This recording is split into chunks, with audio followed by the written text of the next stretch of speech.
یہ نطق کی دولت بھی تو اللہ کی نعمت ہے، یہ زبان بھی تو اللہ کی نعمت ہے، لہذا اس کی بھی فضول خرچ نہیں ہونی چاہیے، اس کو بھی سوچ سمجھ کے اس کا استعمال مناسب ہونا چاہیے اور مبنی بر حقیقت ہونا چاہیے، اس زبان کے ذریعے کسی کا دل نہ دکھے۔ لہذا ایک حدیث پاک میں حضور نبی اکرم صلی اللہ علیہ وسلم نے ہمارے اسلام کو زبان کے ساتھ جوڑ دیا ہے، اسلام کے ساتھ، اللہ اکبر۔ فرمایا المسلم من سلم المسلمون من لسانہ و یدہ، مسلمان وہ ہے جس کی زبان اور ہاتھ سے دوسرے مسلمان محفوظ رہیں، ان کو سلامتی نصیب ہو۔ اور اس میں بھی ایک راز کی بات ہے، ذرا آپ دیکھیں کہ زبان کا تذکرہ پہلے ہے، ہاتھ کا بعد میں ہے۔ زبان سے بھی نقصان پہنچایا جاتا ہے، ہاتھ سے بھی نقصان پہنچایا جاتا ہے، مگر کہ ہمارے ہاں تو ہاتھ کے نقصان کو زیادہ نقصان ہم سمجھتے ہیں نا، وہ بڑے لمبے ہاتھ نے فلاں کے، اور تو آہنی ہاتھوں نپٹنا جانتا ہے، یا وہ آہنی ہاتھوں نپٹا، ہاتھوں کا ہم تذکرہ، ہاتھ بڑے مضبوط ہیں، ہاتھ بڑے لمبے ہیں، ہم تو اس کو، حالانکہ حدیث پاک کے مطابق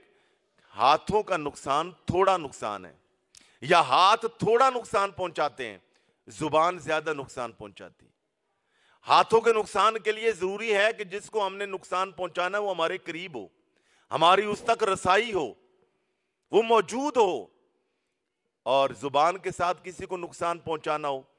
وہ ادھر نہ بھی ہو، اس کی غیبت کریں تو نقصان ہو گیا، کسی کی بدخوئی کریں تو اس کا نقصان ہو گیا، کسی پہ الزام لگا دیں، تہمت لگا دیں، اس کا نقصان ہو گیا۔ حتیٰ کہ یہاں تک ہے کہ وہ اگر دنیا میں نہیں ہے، ایک آدمی فوت ہو جاتا ہے، اس کی فوتگی کے بعد دنیا میں کوئی ایسا آدمی نہیں ہے جو ہاتھ کے ساتھ اس کو نقصان پہنچائے۔ ایک آدمی مر گیا، اس کے چاہے ٹکڑے ٹکڑے بھی کر دیں، اب اس کو کوئی نقصان نہیں ہے، اور کوئی اس کو تکلیف نہیں ہے کسی کے نقصان پہنچانے کی۔ مگر روایات میں آتا ہے کہ اگر کوئی آدمی فوت ہو جائے تو اس کی کوئی برائی بیان کرے تو اس آدمی کو اس کی تکلیف ہوتی ہے، یہ اس کو گویا فوت شدہ کو نقصان ہوتا ہے۔ تو زبان کا جو نقصان ہے یہ ہاتھ سے بھی زیادہ دردناک ہے، اور اس لیے اپنی زبان کو کنٹرول میں رکھنا بڑا ضروری ہے۔ حضور نبی اکرم صلی اللہ علیہ وسلم کا ارشاد گرامی ہے، فرمایا سبحان اللہ، فرمایا من یضمن لی ما بین لحییہ وما بین رجلیہ اضمن لہ الجنہ، فرمایا کہ مجھے دو چیزوں کی ضمانت تم دے دو، میں تمہیں جنت میں محل کی ضمانت دیتا ہوں۔ سبحان، دو چیزوں کی ضمانت، اور کہا کیا؟ فرمایا کہ ان میں سے ایک جو ہے ما بین لحییہ، لحیہ کہتے ہیں جبڑے کو، داڑھی کو بھی کہتے ہیں لحیہ، چونکہ جبڑے کے اوپر ہوتی ہے۔ ایک وہ چیز جو دو جبڑوں کے درمیان میں ہے، اور ایک وہ چیز کہ ما بین رجلیہ، جو دو ٹانگوں کے درمیان میں ہے، قدموں کے درمیان میں ہے۔ تو جبڑوں کے درمیان کیا ہے؟ وہ زبان، ایک زبان کی ضمانت دے دو کہ اس کا ناجائز اور غلط استعمال نہیں ہوگا، اور دوسرا ٹانگوں کے درمیان کیا ہے؟ وہ انسان کی شرمگاہ ہے، اس کا بھی ناجائز اور غلط استعمال نہیں ہوگا۔ سرکار نے فرمایا ان دو چیزوں کی ضمانت تم دے دو، میں محمد تمہیں اللہ سے جنت لے کر دینے کی ضمانت دیتا ہوں۔ تو کتنا ضروری ہے۔ بزرگ فرماتے ہیں کہ زبان کے اندر ہڈی نہیں ہے، یہ ہر حال میں نرم رہتی ہے، ہر حال میں مڑ جاتی ہے ادھر ادھر، اس لیے کہ اللہ تعالیٰ نے فرمایا کہ یہ میں نے تمہیں دی ہے، اس کو ہمیشہ نرم ہی بولنا ہے، اس کے ذریعے ترش نہیں بولنا۔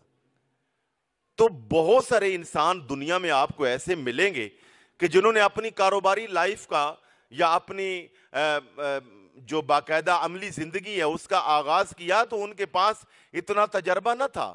ان کے پاس اتنا سرمایہ نہ تھا، وہ بہت زیادہ محنتی بھی نہ تھے، مگر زبان کے بہت اچھے تھے، زبان کے میٹھے تھے، وہ با اخلاق تھے، وہ نرم باتیں کرتے تھے۔ اللہ رب العالمین نے ان کو ان کی فیلڈ میں بہت زیادہ عروج عطا فرما دی۔